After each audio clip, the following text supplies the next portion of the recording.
Thank you for the opportunity to meet with council this afternoon. I'm bringing forward a renewal concept clearance for an R25 educational program to provide research experiences in genomic research to genetic counselors. For a little bit of background, we've had some workshops and reports going back as far as 2019 and recently in 2021, where there was talk with external advisors about how we could find opportunities to expand research outside of our normal realms of what we consider to be a genomic researcher. As of 2021, the National Society for Genetic Counselors reports that there are over 5,000 certified genetic counselors in the United States. As genetic counselors become more integrated into the healthcare system, they really are primed to move into the genomics research space, provided the wealth of specialized training and clinical experience that they bring to the table. This particular initiative aims to support the advancement of genetic counselors by providing this type of training. And what we are hoping to do here is that this also provides opportunities for genetic counselors who maybe have been in the clinic for a long time, want to move into the research space, find a way to divide their time, because we are very concerned about retaining genetic counselors in the genomics research. So eligibility for this particular program. So this would be for genetic counselors that already have a master's degree. This would not be for genetic counseling students who are in a program. We're possibly looking at people who are early, mid-career that might be interested in this opportunity, and we are looking for counselors that do not have significant prior research in genomics research. Details, these are again R25 Education Awards, so it would be a 5-year award to an institution that would provide funding to recruit genetic counselors to come and train at their institutions. So overall, the grant is capped at $250,000 direct costs per year with indirects at 8%, which is normal for R25s. And genetic counselors that are on the grants would have to commit 50% of their time, full-time effort, to the training experience. So they would be able to work and do other things as well. The research experiences themselves can range anywhere from as little as 6 months up to 24 months on the particular grant. And we are not looking at supporting genetic counselors who are doctoral students as well. And we are also looking for programs that are going to offer a combination of didactic coursework, mentorship, and research experience in putting all of this together. So that is my last slide. I would like to open this up to council. We do have some discussants, and I also have an additional question that I'd like to ask council before we finish. So it's Dr. Gail Jarvik and Dr. Nancy Cox.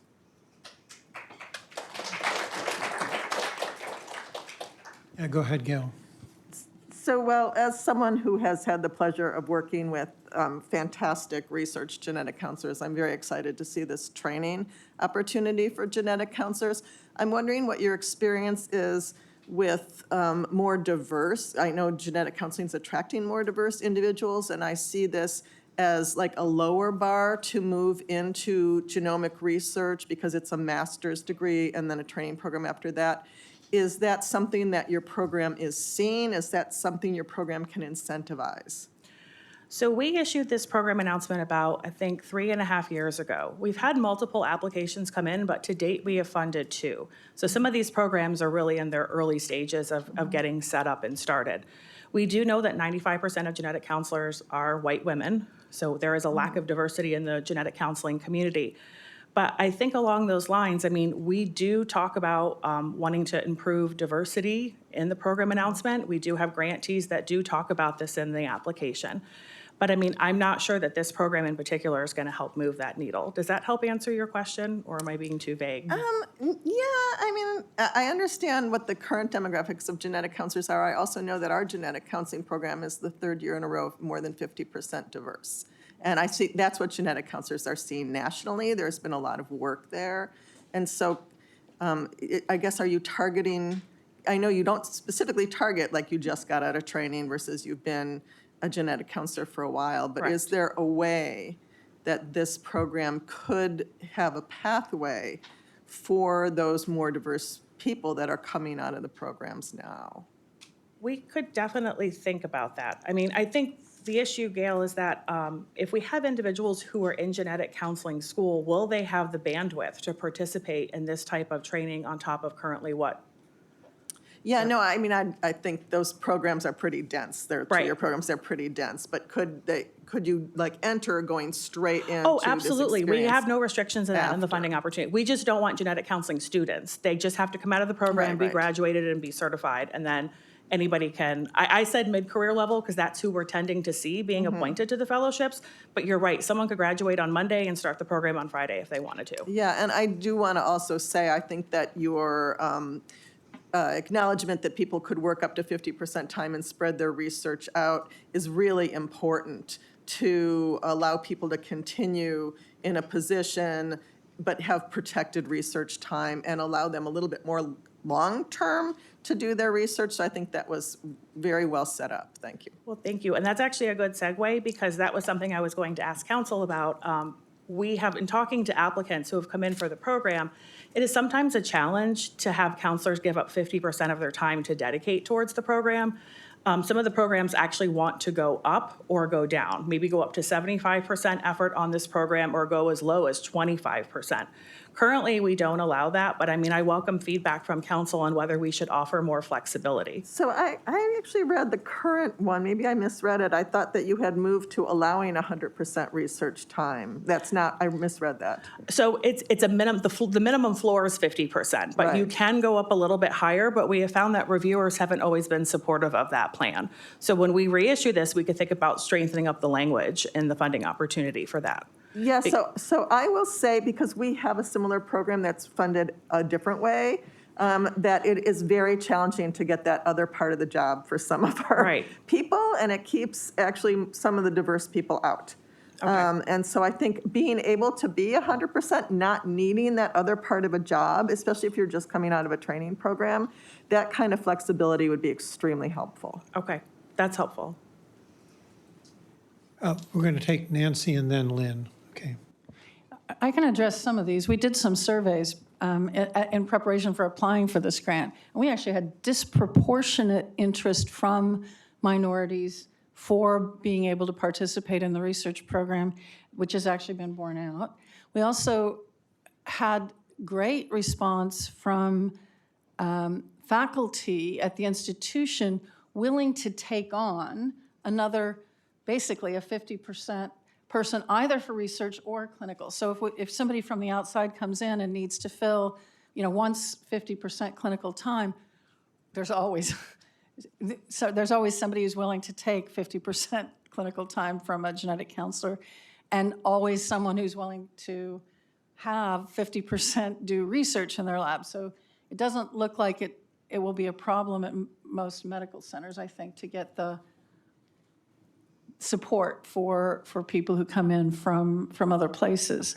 I think, early applicants for sure bear out disproportionate interest from what have been thought of as those underrepresented in genetic counseling for the research program, which is great. If I can respond, all of our genetic counselors who are not research genetic counselors are employed by the hospital directly, not by the faculty, and the hospital is not very flexible about giving people 50% time off or hiring people for 50%. So I think the models are going to vary institution It to is. institution. All of ours are faculty, so it's a different model, yeah. But I'm really supportive of this program because I think the need and the opportunity are both really good now. So it's a really timely program that I think will make a difference, and really love having more genetic counselors be able to have the research experience. I think that's a key part of translational genomics going forward. So kudos. Lynn. So Heather, I was wondering if you've thought at all about encouraging institutions to award some sort of certificate that would provide credentials to people who participate in this program, because it's always nice to have something formal you can put on your CV, in addition to, say, publications. But would that be a possibility, or would it be too burdensome? So I think we've gone back and forth about this because I think the issue with certificates is there's no really gold standard for what is a certificate. I think if you earn a degree, you kind of know what goes into that. I think we could think about building that language in, but I think I think an institution would have to make it very clear in their application, what is that criteria for getting to that certificate and what is really the goals of the training. But you're absolutely right that that could be very appealing to applicants coming on board, that they can actually show something at the end of the training.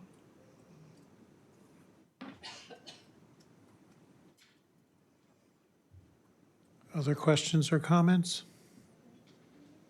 Go ahead, Lisa. Today at lunch, we were discussing the challenges of expanding genetic counseling training or education programs and the master's degree programs because of a lack of clinical rotation slots for the students. It would seem that this might put even increased pressure on that. I don't know, but that may be something else to think about, and I don't know. I imagine that that would argue in favor of allowing a lower commitment to the research training so as to preserve the opportunity for those counselors also to participate in educating the next generation, as they may already be doing. Okay, that's really helpful. I don't think that these trainees are in competition for the same rotation slots that genetic counseling students are. I don't think. They're the teachers, they're the preceptors. No. This is research. Yeah, they have to do quite clinical research projects in their programs. And the faculty that support the research for this are just completely different than the faculty who support the research in the genetic counseling programs. It's a much broader pool of faculty. I mean, a lot of data science, a lot of more molecular. It's a quite different pool of faculty.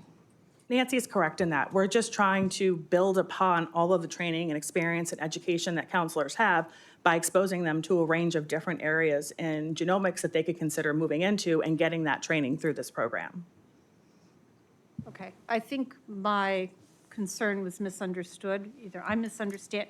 I just thought that people who might apply to do this program might currently be, for example, the genetic counselors who are educating our master's students in genetic counseling.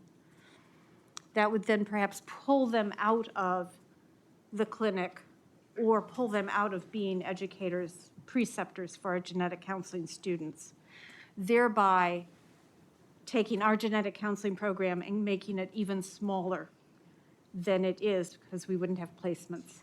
That was my only concern, but if it's not, anyway. Yeah, I don't share that concern because even if one of our clinical genetic counselors split it, we would have to hire someone to do that other piece, right?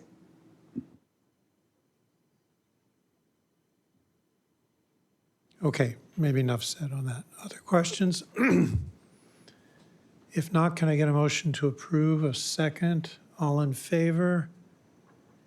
Anyone opposed? Anyone want to abstain? Heather, thank you very much. Thank you so much, everyone. I appreciate it. All right, let's move along.